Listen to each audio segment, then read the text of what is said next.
그러므로 주 안에 서라. 그러므로 무엇인가 이유가 있기 때문에 주 안에 서라고 말씀하는 것입니다. 그러면 여기에 말하는 그러므로라고 하는 것은 무엇을 말씀하시는 것일까요? 그것은 바로 앞부분에 나오는 3장 20절의 말씀입니다.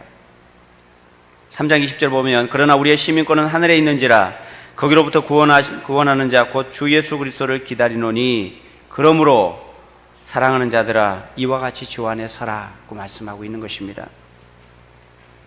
우리가 주님 안에 서서 살아가야 되는 이유는, 우리가 주님 안에 서 있어야 되는 이유는 뭔가 하면 우리는 우리의 신분이, 우리의 시민권이 이 땅에 있는 것이 아니라 하늘에 있기 때문이다. 우리는 하늘에 속한 자입니다. 이 땅에 발을 딛고 살지만 우리는 하나님의 백성이고 천국의 시민권을 가진 하나님의 백성이기 때문에 이 땅에서 살아도 천국 백성답게 살아야 된다는 말씀입니다.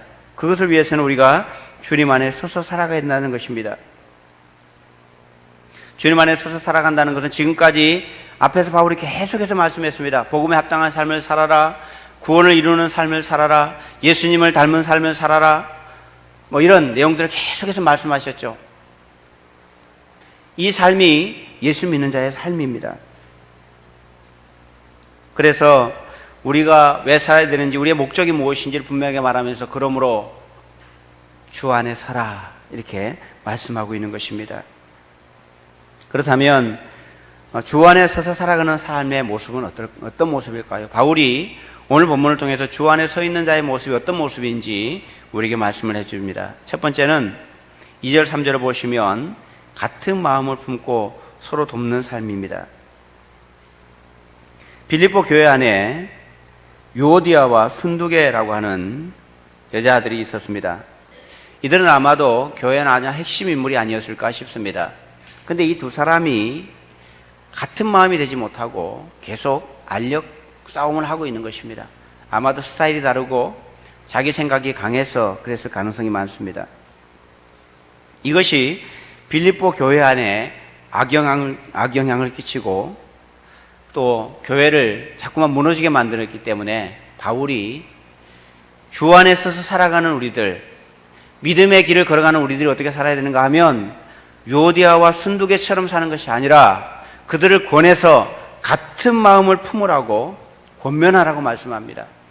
우리가 주님 안에 살아간다고 하는 것은 같은 마음을 품고 살아가는 것입니다.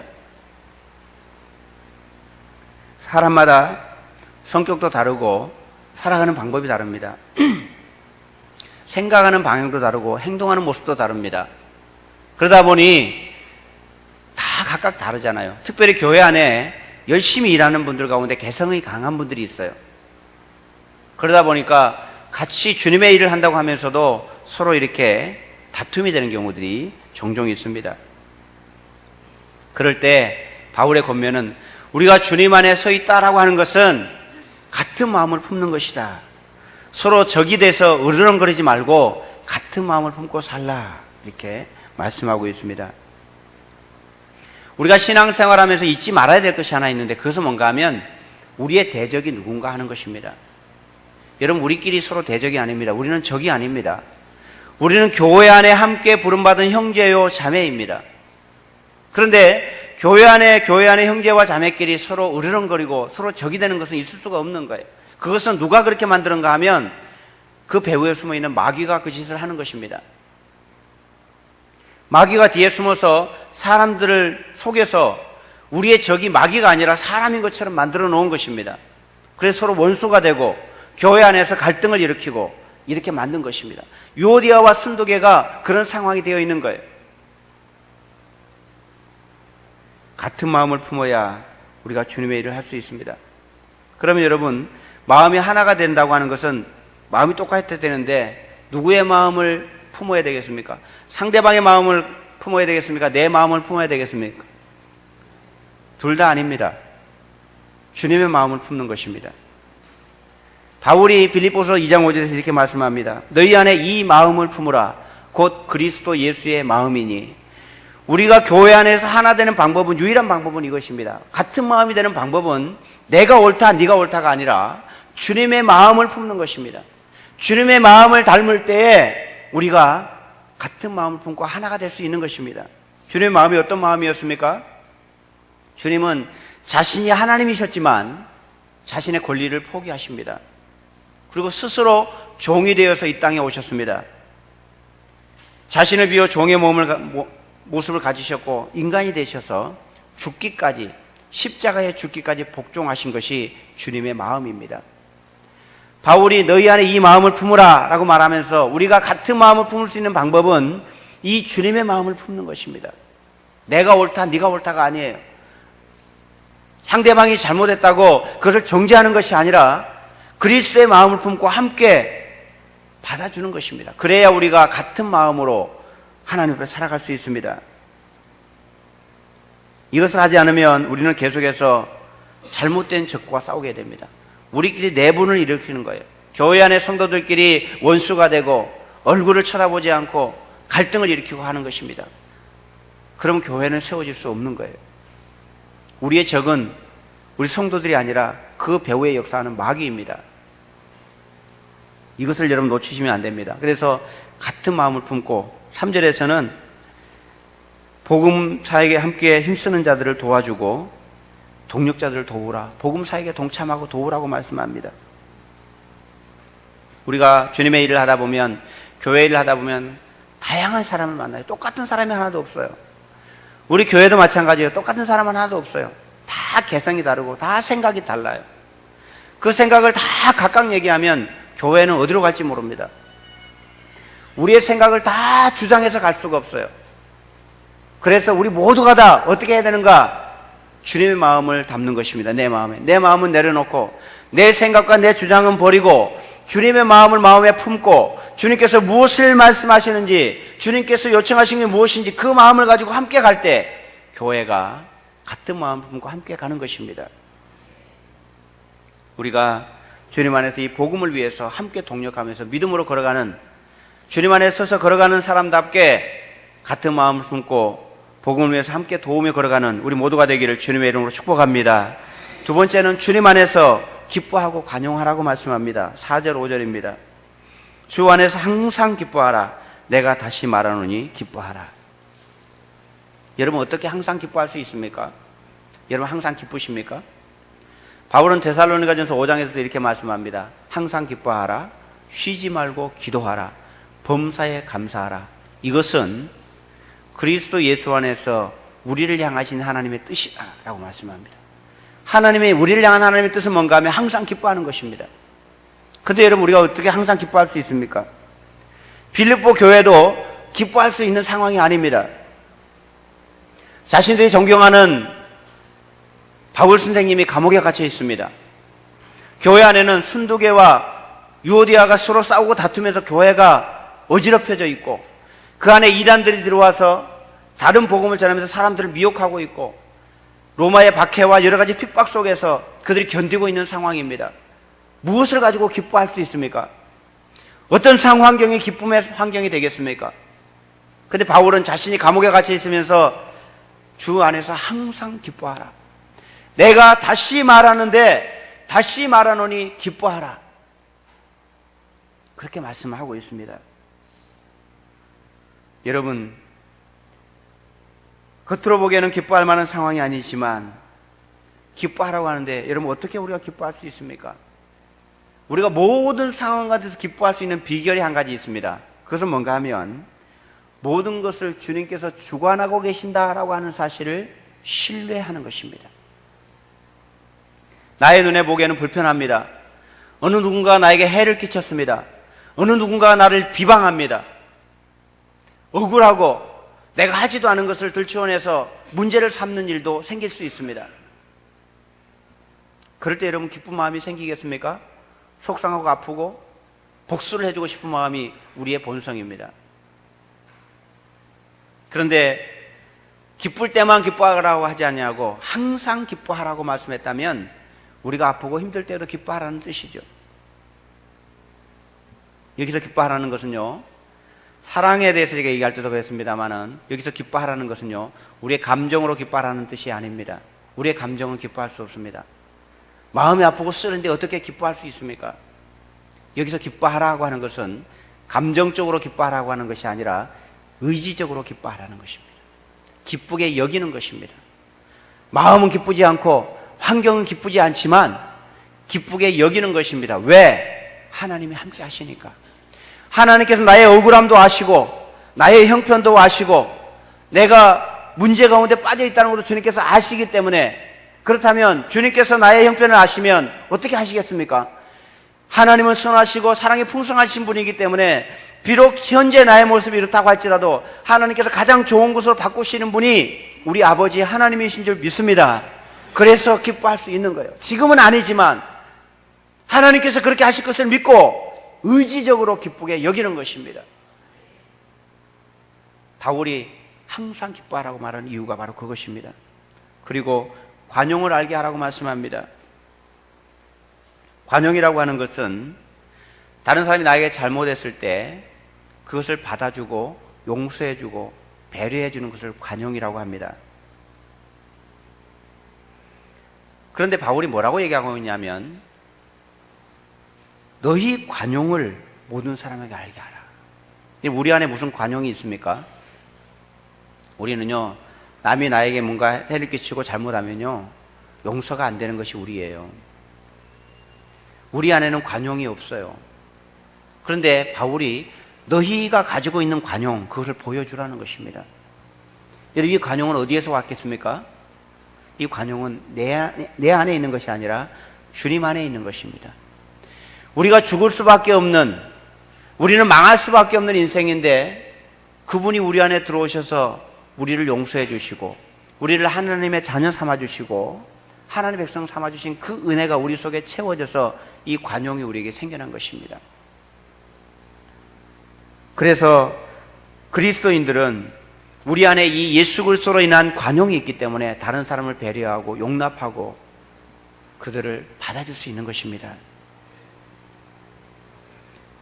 남이 나에게 비난하고 욕하더라도 웃음으로 돌려주어야 하는, 그것을 받아주고 용서해줘야 하는 것이 바로 그리스도인입니다. 여러분, 아마도 링컨의 이야기를 많이 들어보셨을 겁니다. 링컨이 상원 의원에 나갈 때 일입니다.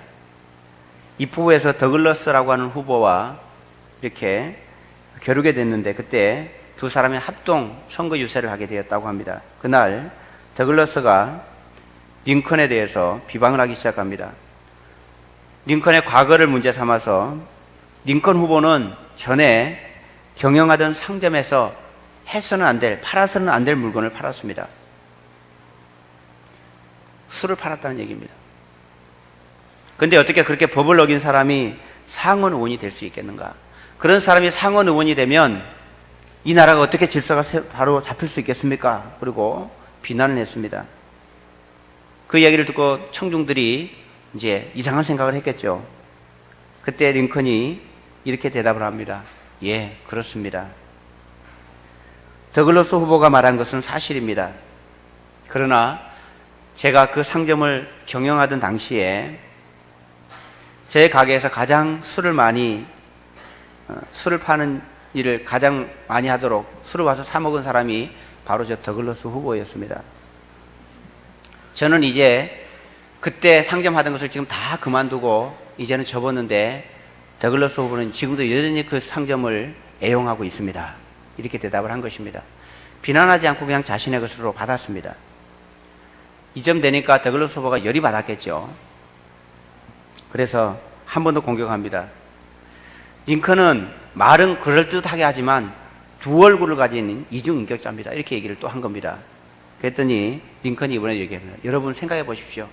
제가 두 개의 얼굴을 가지고 있다면 오늘같이 중요한 날에 이렇게 못생긴 얼굴을 가지고 나왔겠습니까? 이렇게 얘기를 했다고. 그러니까 사람들은 다 분위기가, 더글러스 후보는 결국 떨어지고 링컨이 당선이 되게 됩니다. 대통령 후보로 나갈 때도 그런 일이 한 번 있었다고 합니다. 스탠턴이라고 하는 사람이 경쟁자였는데 스탠턴이 링컨을 비난했습니다. 그 외모를 가지고 비난합니다.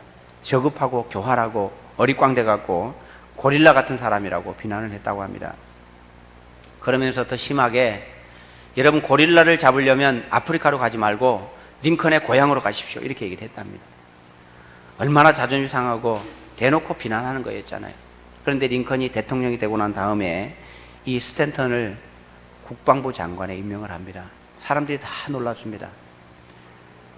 이 두 사람이 힘을 합쳐서 정말 멋지고 위대한 일들을 미국에 많이 했습니다. 링컨이 총에 맞아서 죽었을 때 스탠턴이 하는 말이, 여기 세계 역사상 유례를 찾을 수 없는 위대한 대통령이 누워있다. 링컨의 마음속에 예수 그리스도의 관용이 들어가서 우리가 이 땅에 살다 보면 용서할 수 없고 우리 마음속에 비난하고 우리를 무너지게 만드는 수많은 일들을 겪지만, 그럴 때 예수 그리스도의 관용이 우리 속에 있기 때문에 그들을 용서하고 배려하고 받아줄 수 있는 것 아니겠습니까? 주님 안에 서 있는 사람은 어떤 사람인가 하면, 나에게 무엇인가 해를 끼쳤을 때 되갚아주는 사람이 아니라 기쁨으로 그것을 받아주고 관용하는 사람, 그런 사람이 주 안에 서 있는 사람의 모습이다라고 바울이 말씀하고 있는 것입니다. 그 이유가 나옵니다. 왜 우리가 관용할 수 있는가 하면 5절 끝부분에 보면 주께서 가까우시기 때문이라는 거예요. 주님께서 가까우시다라고 하는 건 두 가지 의미를 가지고 있습니다. 하나는 주님의 재림하실 날이 가까웠다는 것이고, 또 하나는 주님이 나와 함께 내 가까이 계시다는 뜻입니다. 우리가 숱한 일을 만나고 어려운 일들을 많이 만나지만, 그럼에도 불구하고 남이 나에게 어떻게 하는지, 내가 비난을 받아야 마땅한지, 억울한 일을 만났는지 그 상황을 주님께서 가까이 계셔서 알고 계시고, 그분이 나에게 보상해 주실 것이고, 머지않아 마지막 때가 되면 그 모든 것으로 채워주실 것을 알기 때문에 기뻐할 수 있고 관용할 수 있다는 것입니다. 예수 믿는 사람이 살아가는 방식은 그렇습니다. 주 안에 살아간다고 하는 것은 그런 것입니다. 저와 여러분이 주님 안에 서서 살아가면서 항상 기뻐하고 관용하는 삶을 살아가는 복된 성도들 되기를 주님의 이름으로 축복합니다. 세 번째, 주 안에 서야 되는 이유, 또 주님 안에 서 있는 구체적인 모습은 모든 것을 주님께 맡기는 것입니다.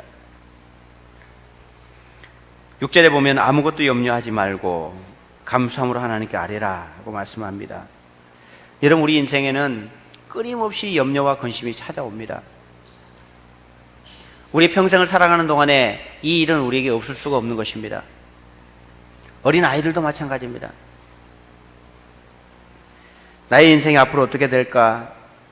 어렵고 힘든 일이 닥쳐오지 않을까? 부정적이고 불안한 염려들이 우리 속에 계속 찾아오죠. 혹시 이 자리에 계신 분들 가운데 혹시 염려 때문에 밤잠을 이루지 못하고 고민하고 계신 분이 계십니까? 오늘 이 말씀을 마음속에 받으시기를 축복합니다. 아무것도 염려하지 말고. 여러분, 이 염려들이 다가올 때 우리는 두 가지 중에 하나를 선택합니다. 염려를 할 것인가? 기도를 할 것인가? 모든 사람에게 염려는 다 찾아옵니다. 근데 그 가운데 어떤 사람은 염려하고 어떤 사람은 기도합니다. 바울은 주님 안에 서 있는 사람은 염려하는 사람이 아니라 하나님께 아뢰는 사람, 기도하는 사람이라 이렇게 말씀합니다. 여러분, 두 가지 중에 여러분 어떤 일을 하십니까? 근심과 염려는 오늘의 일이 아니라 미래의 일입니다. 우리가 어떻게 해볼 수가 없습니다. 아무리 염려하고 근심해도 하나도 바꿀 수 없습니다. 염려하고 근심을 선택한 사람은 마음의 병만 남습니다. 고민과 한숨만 남습니다. 그러나 기도를 선택하고 하나님께 아뢰는 것을 선택하면 어떤 일이 생기겠습니까? 7절에 보면 그리하면, 이것을 주님께 맡기고 기도하면 그 말입니다. 모든 지각에 뛰어난 하나님의 평강이, 모든 지각에 뛰어난 하나님 모르시는 것이 없습니다. 다 아시고 계시는 그 하나님의 평강이 그리스도 예수 안에서 너희 마음과 생각을 지키시리라. 염려와 근심 때문에 내가 고민할 수 있는데 하나님께 아뢰고 기도하면 하나님의 평강이 우리 속에 찾아옵니다. 하나님의 평강이 찾아온다는 의미는 두 가지입니다. 하나님께서 그 문제를 해결하실 거나 아니면 그 문제를 이길 수 있는 능력을 주시는 겁니다. 두 가지 다 괜찮습니다. 아무리 문제가 많아도 그 문제를 내가 해결하고 그 문제를 넘어갈 만한 능력이 있으면 그 문제는 더 이상 나에게 문제가 되지 않습니다. 염려와 근심거리가 있을 때 혼자 고민하고 끙끙 앓지 말고 하나님께 나가서 그 문제를 아뢰고 기도하면 평강의 하나님께서 우리의 마음을 평안으로 지켜주시겠다. 할렐루야. 여러분, 주님 안에 살아가는 성도는 염려하는 성도가 아니라 기도하는 것입니다. 이 기도의 맛을 알아야 돼요. 기도의 맛을. 그래서 여러분, 기도하는 사람은 항상 기도합니다. 염려하는 사람은 항상 염려하고, 기도를 하면서 나의 문제가 해결되는 것을 보고 나의 문제를 바꾸어 가시고 나에게 평안을 주시는 하나님을 만난 사람들은 언제나 엎드려서 기도합니다. 그 의미를 알기 때문이죠. 바울은 기도의 사람이었기 때문에 우리가 주님 안에서 살아간다는 것은 나의 모든 염려와 근심을 하나님께 맡기고 그분께 기도하는 것입니다. 마지막 네 번째로 바울이 주님 안에서 살아가는 사람의 모습을 8절에서 이렇게 설명하고 있습니다. 8절 말씀 함께 읽어보겠습니다. 끝으로 형제들아, 무엇에든지 참되며 무엇에든지 경건하며 무엇에든지 옳으며 무엇에든지 정결하며 무엇에든지 사랑받을 만하며 무엇에든지 칭찬받을 만하며 무슨 덕이 있든지 무슨 기름이 있든지 이것들을 생각하라. 바울이 네 번째로 말하는 것은 생각에 대한 것입니다. 바른 생각을 품고 살라는 것입니다. 여러분, 우리가 무엇을 하든지 참되게, 무엇을 하든지 경건하게, 무엇을 하든지 옳게, 무엇을 하든지 정결하게, 무엇에든지 사랑받을 만하게, 무엇에든지 칭찬받을 만하게. 뒤에 부분 때문에 8절이 좀 어렵습니다만은 내용은 그렇습니다. 무엇을 하든지 덕을 세울 수 있도록, 무엇을 하든지 기림이 될 수 있도록. 여기 기림이라는 말은 우리가 무엇인가 거룩한 업적들을 기린다, 그런 말이 하잖아요. 그 일이 위대한 일이라서 그 일을 기린다, 이것을 기림이라고 말하고 있는 것입니다. 우리가 행하고 있는 모든 일들이 하나님 앞에 인정이 될 만한가, 옳은 것인가, 참된 것인가, 정결한 것인가, 사랑받을 만한 것인지, 칭찬받을 만한 것인지, 기릴 수 있는 일인지, 덕을 세우는 일인지 생각하면서 살라는 것입니다. 여기 나온 8가지뿐만 아니라 모든 일이 마찬가지입니다. 우리가 주님 안에 살아간다는 것은 주님이 우리의 목표이고 주님이 우리의 기준입니다. 주님 보시기에 그런 모습으로 살아갈 수 있도록 생각하면서 살라는 것입니다. 사랑하는 성도 여러분, 우리는 주님 안에서 살아가는 하나님의 백성인들인 줄 믿습니다. 이 자리에 내가 하나님의 사람이 아니라면 이렇게 살아갈 이유가 없습니다. 그렇게 살아갈 수도 없습니다, 사실은. 그런데 우리가 예수님을 믿고 난 후에 예수님이 우리 안에 들어오셔서 우리가 사는 것이 아니라 주님이 사시는 것입니다. 주님과 함께 걸어가는 우리는 주님 안에 서 있는 자들입니다. 그런 자들은 내 고집과 내 생각대로 사는 것이 아니라 같은 마음으로 주님의 마음을 품고 서로 도우면서 주님 안에서 기뻐하고 관용하면서 모든 것을 주님께 맡기고 무엇을 하든지 하나님 앞에 이런 모양들을 따라서 생각하면서 살아가는 자라, 바울이 지금 그렇게 말씀하고 있습니다. 그 삶에 대한 부분들을 바울이 9절에서 이렇게 설명합니다. 너희는 내게 배우고 받고 듣고 본 바를 행하라. 지금까지 바울이 말하는 것이 빌립보 교회 성도들에게 말한, 너희가 빌립보 교회에 바울이 있을 때 그들이 배운 것, 말한 것을 들은 것, 또 가르침을 받은 것, 이 모든 것을 행하라는 것입니다. 그러면 결론적으로 이 주님 안에 서 있는 자가 누리는 복을 결론적으로 말합니다. 9절 뒷부분에 그리하면 평강의 하나님이 너희와 함께 계시리라. 주님 안에서 살아가는 자들에게 주님께서 함께 하십니다. 평안으로 함께 하십니다. 우리 인생에는 끊임없이 염려와 근심과 걱정이 찾아오지만 이 주님 안에 서서 살아가는 자들에게는 하나님께서 모든 것을 평강으로 바꾸십니다. 사랑하는 성도 여러분, 주님 안에 서서 살아가기를 주님의 이름으로 축복합니다. 우리가 함께 같은 마음을 품고 교회 안에 주님께서 불러주셨으니 내 생각은 내려놓고 내 주장은 내려놓고 주님 마음을 품고 함께 돕고 사랑하며 섬기고 관용하며 기뻐하고 모든 것을 행할 때 주님 앞에 인정받을 만한 건지 생각하면서 그렇게 살아갈 때 우리의 인생이 복된 인생이고 하나님의 평강이 늘 함께하는 그런 인생이 될 줄 믿습니다. 그런 삶을 살아서 주님 앞에 서는 그날까지 부끄럽지 않는 우리 모든 주의 백성들 되기를 주님의 이름으로 축복합니다. 우리 함께 말씀을 생각하시면서 같이 기도하기 원합니다. 하나님, 내가 오늘도 주님 안에 살아가게 해주십시오. 염려와 근심과 걱정을 벗어버리게 해주시고 나의 주장을 내려놓게 해주시고 주님의 마음을 품을 수 있도록 도와주시고 바른 마음을 가지고 살아갈 수 있도록 나를 인도하여 주옵소서. 그런 마음으로 함께 기도하겠습니다. 기도합니다. 거룩하신 주님 감사합니다. 우리 인생은 연약합니다. 우리의 마음을 고치시고 우리의 생각을 고치셔서 하나님의 사람 만드신 주님, 우리는 연약하고 우리는 원망하고 불평하고 이 땅에 살아가는 동안에 도무지 우리 인생을 믿을 만한 가치가 없는 인생이었지만 우리를 먼저 찾아오셔서 죄악 가운데서 우리를 구원해 주시고 하나님의 자녀 하나님의 백성으로 삼아주신 하나님께서 오늘도 그 주님의 마음을 우리 속에 담아주시고 주님께서 우리에게 허락해 주신 그 관용으로 다른 사람을 향하여 손을 내밀고 베풀며 기쁨과 감사로 살아갈 수 있도록 인도하신 하나님, 오늘도 우리가 주님 앞에 우리의 인생을 아뢰고 우리의 인생을 주님께 맡기고 믿음으로 걸어가기를 원합니다. 하나님께서 우리의 인생의 주관자가 되어주시고 하나님의 기쁨이 되게 해주시고 주님 모시기에 부끄럽지 않은 인생을 살아갈 수 있도록 말씀대로 배운 대로 주님의 뜻대로 살아갈 수 있는 주의 백성을 되게 주님께서 도와주시고 오늘도 그 일을 결심하고 하나님께 나아가는 주의 백성들에게 하늘의 위로와 능력을 더해주시고 하늘의 소망을 부어주시고 넘치는 은혜로 함께해 주시 주님을 찬양합니다. 날마다 변함없이 주님 사랑할 수 있는 복된 자들로 은혜의 사람으로 살아갈 수 있도록 주께서 인도해 주시고 역사하여 주시옵소서. 신실하신 주님, 우리 하나님을 찬양합니다. 역사하여 주시고 찬양하여 주시옵소서. 하나님 아버지 감사합니다. 오늘 우리에게 주 안에 서라고 말씀하시는 주의 음성을 듣게 해주시고 하나님, 주님 밖에 있는 모든 일들에 대해서 우리가 내려놓고 주님 앞에서 함께 협력하며 형제 자매로 살아갈 수 있도록 우리를 인도하여 주시옵소서. 우리 속에 하나님 앞에 서 있지 못한 모습들을 회개하고 주님 앞에 서기를 작정하는 주의 백성들이 있으면